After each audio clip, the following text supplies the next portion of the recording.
एक छोटे से गांव में नदीम नाम का एक गरीब आदमी रहता था। उसके पास मिट्टी का एक घर और ब्रूनो नाम का एक वफादार कुत्ता था। हर सुबह वह अपनी थकी हुई टांगों के साथ जंगल की ओर निकल जाता। घंटों पेड़ों की टहनियां काटता, उन्हें गठरी में बांधता और बाजार में मामूली दामों में बेचकर वह मुश्किल से एक वक्त की रोटी और थोड़े से खजूर खरीद पाता।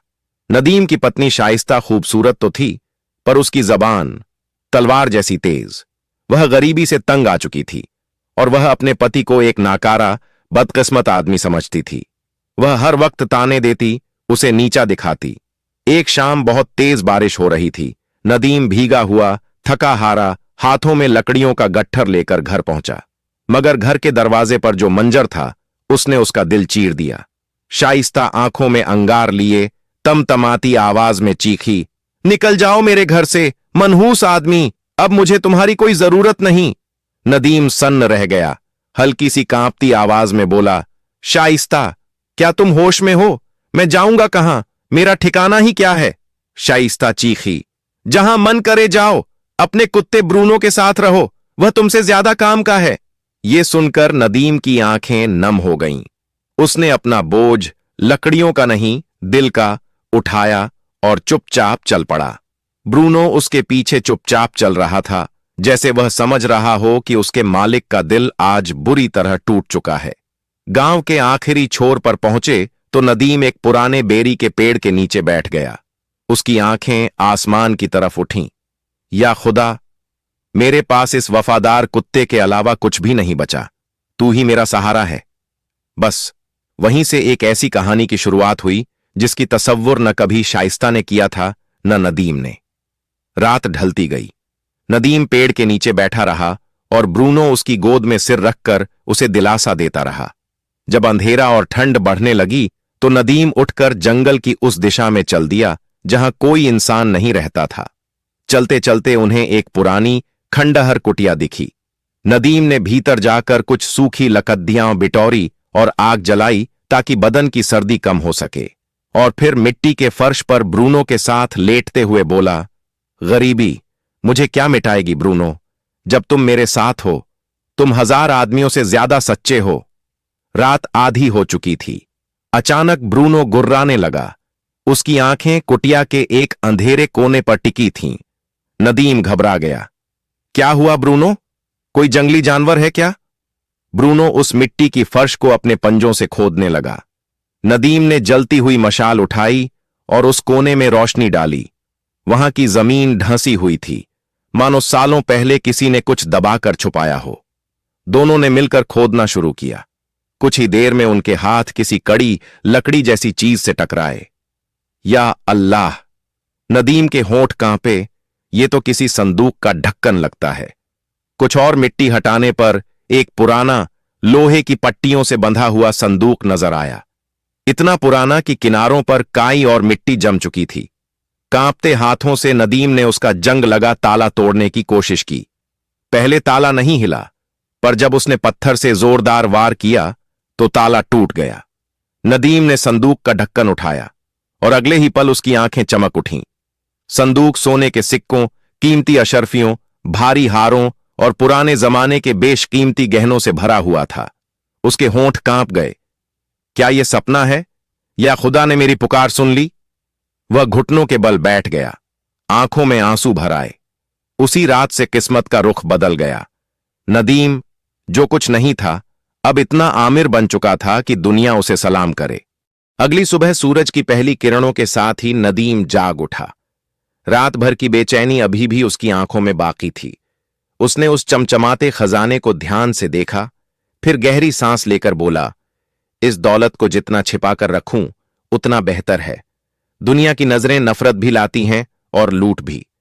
उसने संदूक को वैसा ही बंद किया, मिट्टी से ढक दिया और बस थोड़े से दिरहम अपनी जेब में रखकर बाजार की ओर निकल पड़ा। गांव का छोटा सा बाजार आज पहले से कहीं ज्यादा रौनकदार लग रहा था। ठेले वालों की आवाजें, मसालों की खुशबू और लोगों की चहल पहल। नदीम ने अपने और ब्रूनो के लिए रोटी, दूध, कुछ सूखे मेवे और थोड़ा राशन खरीदा। फिर उसने ऐसे वापस लौटने का रास्ता चुना कि किसी की नजर उस पर न पड़े। रात दर रात नदीम खजाने से जितना जरूरत हो उतना सोना निकालता। वह उससे माल खरीदता, बाजार में बेचता और धीरे धीरे उसके हाथ में व्यापार की समझ आने लगी। चंद हफ्तों में बाजार के कोने में उसकी एक छोटी सी दुकान बन गई, जहां तौल कभी कम नहीं होता था और पैसे कभी जरूरत से ज्यादा नहीं लिए जाते थे। लोग उससे सामान नहीं, एतबार खरीदते थे। उसकी मुस्कुराहट, मीठे लहजे और खालिस नियत ने दिल जीत लिए। देखते ही देखते गांव के बच्चे, बूढ़े, औरतें सभी कहते फिरते, वो आदमी जो कुटिया में रहता है, उसकी दुकान में बरकत है। उसकी शक्ल पर अब पहले वाली थकान नहीं, बल्कि एक अजीब सी रोशनी थी, जैसे किसी ने उसे टूट कर दुआ दी हो। लेकिन नदीम अभी भी उसी पुरानी खंडहर कुटिया में रहता था। रात होने पर वह ब्रूनो के साथ बैठकर मुस्कुराता और कहता, मेरे दोस्त, किसी को यह पता नहीं कि गांव का सबसे अमीर आदमी मिट्टी की कुटिया में एक कुत्ते के साथ रोटी बांटकर खाता है। दौलत अगर दिल में उतर जाए तो आदमी बेकदर हो जाता है, और मैं ऐसा नहीं बनूंगा। दिन बीतते गए। ईमानदारी ने नदीम को ऊपर उठाया और बरकत ने उसके घर की दहलीज पहचान ली। कुछ लोग उसकी तारीफ करते, कुछ जलते, मगर सब उसकी तरक्की पर हैरान थे। और इन सब के बीच कहीं दूर एक औरत हर रात उसे देखती थी, शाइस्ता, वही औरत जिसने उसे घर से निकाला था। अब ताल्लुकात टूट चुके थे, तलाक उसके हाथ में था और पछतावा उसकी आंखों में जलता अंगारा बन चुका था। वह औरतों से पूछती, क्या ये वही नदीम है जो लकड़ियां बेचता था? और जवाब मिलता, हां, हालात बदलने वाले खुदा को सलाम, अब वह ताजगी से भरा ईमानदार व्यापारी है। शाइस्ता के दिल में हर रात एक सन्नाटा उतरता, काश मैंने उसे पहचाना होता। एक रात जब नदीम दुआएं पढ़ चुका था और पुरानी किताब के पन्नों में खोया हुआ था, अचानक दरवाजे पर दस्तक हुई। ब्रूनो फौरन सतर्क हो गया। नदीम ने दरवाजा खोला। बाहर शाइस्ता खड़ी थी, चेहरा मुरझाया हुआ, आंखें पछतावे से भरी हुई। उसने धीमी आवाज में कहा, सलाम वालेकुम नदीम। नदीम ने उसके चेहरे को गौर से देखा। वहां न घमंड था, न ताना, सिर्फ टूटन। वालेकुम अस्सलाम, इस वक्त यहां क्यों आई हो? शाइस्ता कांपती आवाज में बोली, माफी मांगने, मैंने तुम्हें नहीं समझा। मैंने जो किया वह जुल्म था। नदीम ने उसे अंदर आने का मन बनाया, मगर उसकी आंखों में वह चुभन अब भी बाकी थी। उसने कहा, दिल माफ कर भी दे तो जख्म निशान छोड़ जाता है। वक्त बताता है कि कौन अपना था और कौन आजमाइश। ब्रूनो अपनी वफादार फितरत के साथ शाइस्ता को शक की नजरों से घूर रहा था।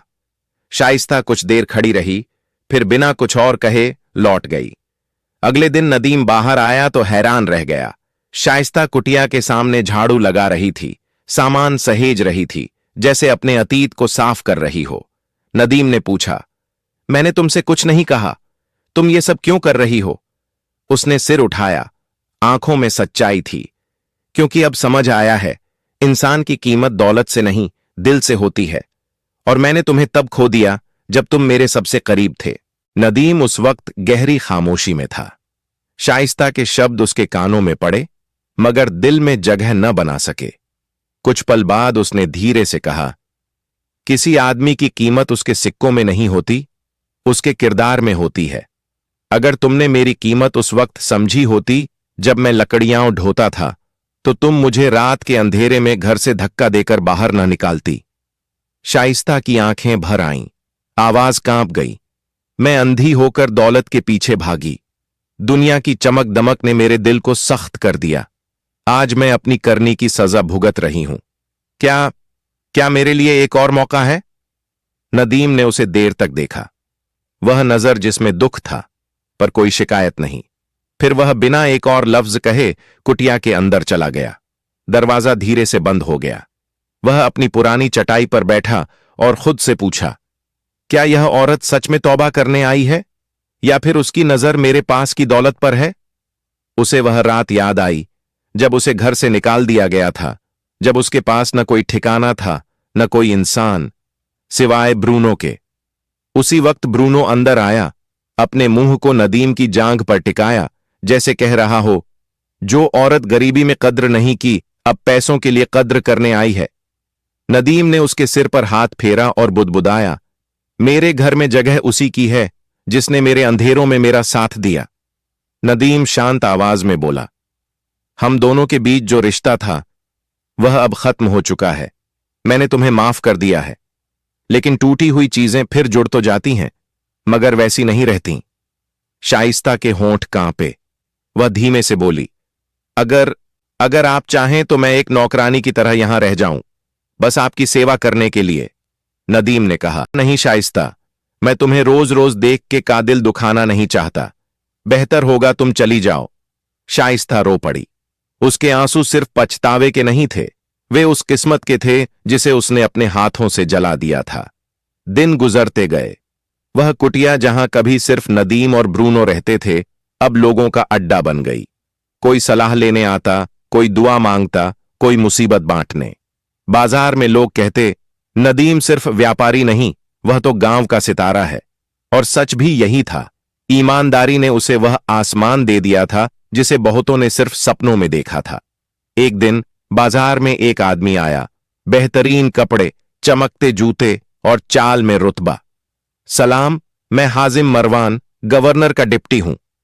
नदीम ने सिर हिलाकर जवाब दिया, खैरियत? हाजिम मुस्कुराया, राज्य को तुम्हारे जैसे सच्चे और नेक आदमी की जरूरत है। हम चाहते हैं कि तुम गांव की तरफ से शासकों की परिषद में शामिल हो जाओ। तुम्हें जमीन, सैनिक, नौकर और अधिकार दिए जाएंगे। नदीम ठहर गया।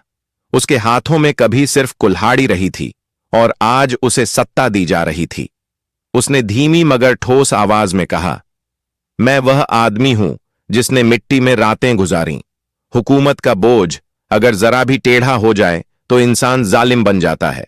मैं अभी खुद पर पूरा यकीन नहीं रखता, इसीलिए यह पेशकश ठुकराता हूं। हाजिम हैरान रह गया।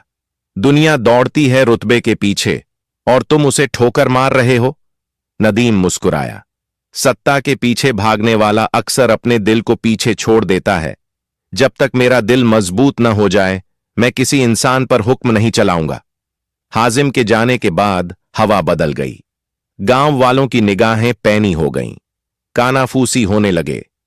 यह वही आदमी है जिसे कभी उसकी बीवी ने निकाल दिया था, जो टूटे दरवाजे वाली कुटिया में सोया करता था। आज यह सबसे अमीर कैसे बन गया? और यहीं से असली इम्तिहान शुरू हुआ। दौलत कमाना मुश्किल नहीं, दौलत को दिल से दूर रखना असली हिम्मत है। बाजार की चहल पहल में एक आदमी था, जुद्दान। बातूनी, चालाक और अंदर से जलन से भरा हुआ। वह रुई और मसालों की दुकान चलाता था और नदीम की बढ़ती इज्जत और दौलत उसे कांटे की तरह चुभती थी।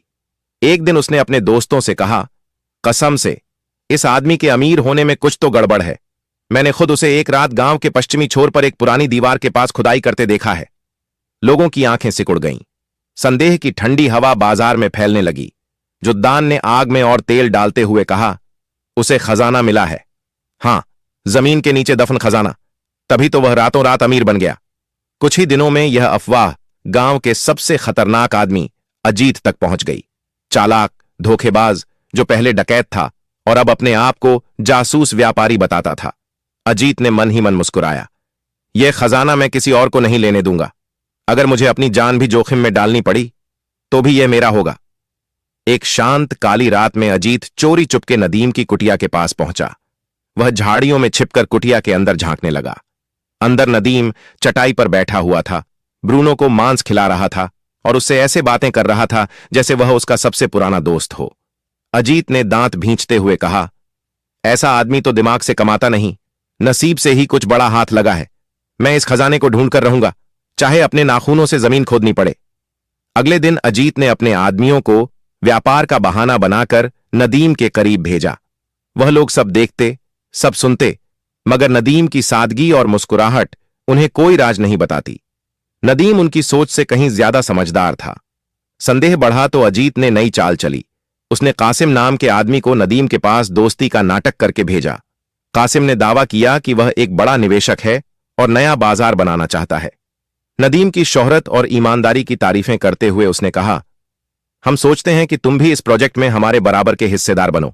कुएं के पास की जमीन खरीदकर हम एक बड़ा बाजार बनाएंगे।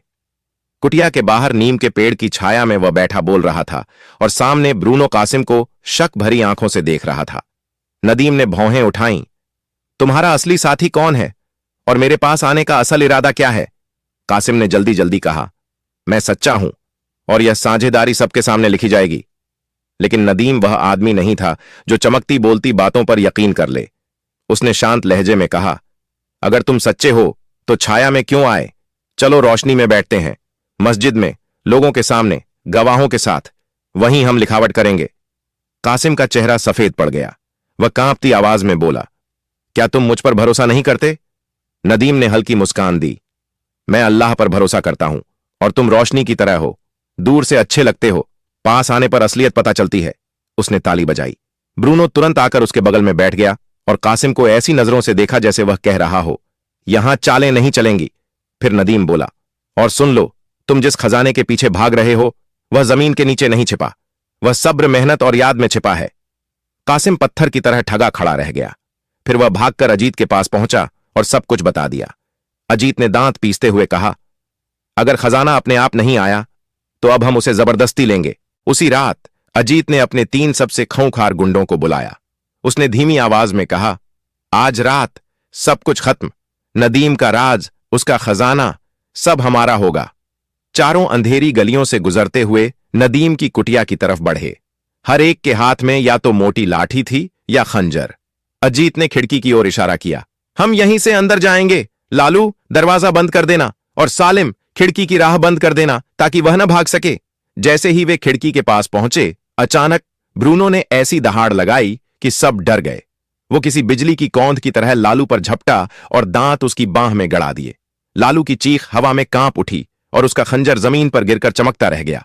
शोर से नदीम की आंख खुली। वह लाठी पकड़कर कुटिया से बाहर आया। अंधेरी रात में उसने अजीत भागते देखा। नदीम ने गुस्से और हिम्मत से भरी आवाज में चिल्लाकर कहा, ऐ कायरों, खजाना ढूंढते हो? ये रहा, मेरी मेहनत में, मेरे सब्र में, मेरी इज्जत में। ब्रूनो दूर अंधेरे में दौड़ता रहा। उसकी भौंक गांव भर में गूंज उठी। लोग दौड़कर बाहर आए और सारी दास्तान उनकी आंखों के सामने खुल गई। सुबह कचहरी के लोग, मुखिया और गांव के बुजुर्ग इकट्ठा हुए। लालू, जिसका हाथ बुरी तरह घायल था, सच छुपा न पाया। उसने सब बता दिया। एक बुजुर्ग ने नदीम की ओर देखकर कहा, हमने ऐसा वफादार कुत्ता कभी नहीं देखा, लेकिन उससे भी ज्यादा वफादार तुम निकले, अपने दिल और अपनी जमीन के लिए। दूसरा बोला, तुमने खजाना मिट्टी से नहीं, अपनी मेहनत से निकाला है। अब तुम्हारी कहानी लोग अपने बच्चों को सुनाएंगे। फिर मुखिया ने ऊंची आवाज में ऐलान किया, अजीत को गांव से निकाल दिया जाए और जिस जमीन पर वह नजर रखता था वह जमीन नदीम को उपहार में दी जाती है। यह फैसला रिकॉर्ड में लिखा जाएगा। उस एक दिन में नदीम ने जमीन भी जीती, गांव वालों का भरोसा भी और दिल भी। और ब्रूनो, अब वह सिर्फ एक कुत्ता नहीं बल्कि वफादारी की मिसाल बन गया। नदीम ने अपनी मिली हुई जमीन के किनारे छोटा सा बाजार लगाया। उसकी रोजी बढ़ती गई और नाम दूर तक फैलता चला गया। एक सुबह धीरे कदम रखते हुए उसकी पूर्व पत्नी शाइस्ता वापस आई। चेहरे पर शर्म, आंखों में हिचकिचाहट। उसने धीमी आवाज में कहा, ऐ नदीम, मैं मानती हूं कि मैंने तुम्हारे साथ गलत किया। जिस दिन मैंने तुम्हें घर से निकाला था, मुझे नहीं पता था कि मैं अपनी ही जिंदगी की रोशनी बुझा रही हूं। नदीम कुछ पल चुप रहा। फिर उसने नरमी से कहा, शाइस्ता, गरीबी इंसान का दिल तोड़ देती है, लालच उसे अजनबी बना देता है, लेकिन इंसान सीखता है, माफ करता है और फिर आगे बढ़ता है। शाइस्ता कुछ कह पाती उससे पहले नदीम ने एक कदम आगे बढ़कर कहा, अगर तुम मेरे पैसे के लालच में आई हो तो वापस लौट जाओ, लेकिन अगर तुम उस आदमी को ढूंढने आई हो जिससे तुमने कभी मोहब्बत की थी तो दरवाजा खुला है और दिल भी। शाइस्ता की आंखें भर आईं। उसने सिर झुकाकर कहा, कसम से मैं उसी नदीम के लिए आई हूं जिसकी कीमत मैं समझ न पाई। तुमने मुझे सिखाया कि आदमी की कीमत उसके कपड़ों में नहीं, उसके दिल में होती है। नदीम ने उसका हाथ थाम लिया। तो चलो नई शुरुआत करते हैं। कुटिया छोटी होगी पर 2 सच्चे दिल हों तो वो महल बन जाती है। और उसी वक्त ब्रूनो दोनों के चारों तरफ उछलने कूदने लगा, जैसे वह भी उनकी नई जिंदगी को अपनी दुआ दे रहा हो।